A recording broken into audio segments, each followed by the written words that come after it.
Daghan akong itlog na nakuha diri kay ngano nagsapaw-sapaw ang mga manok.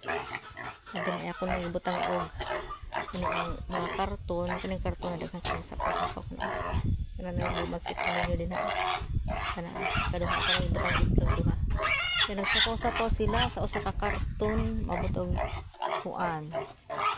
18 or 20 kabuok. Kay tulo sila ng itlog. So ako ning panguanon panghipusan kay ako i-incubate. Putan ako sa incubator. Na dito po sa pikas payag dito napoy ng itlog. Napoy ng itlog na bandaha. Ang kaso nga lang maupod ang sistema kay daghang ta nagpugaran na baliktad man sa bagyong upog.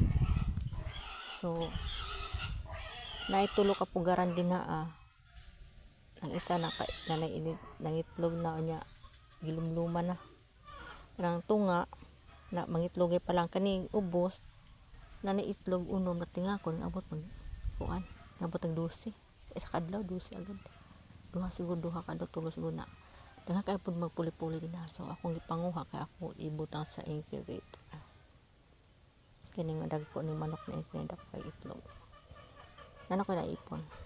So ako na po ni ibutang adto sa pita. Ako ni ibutang na po sa incubator.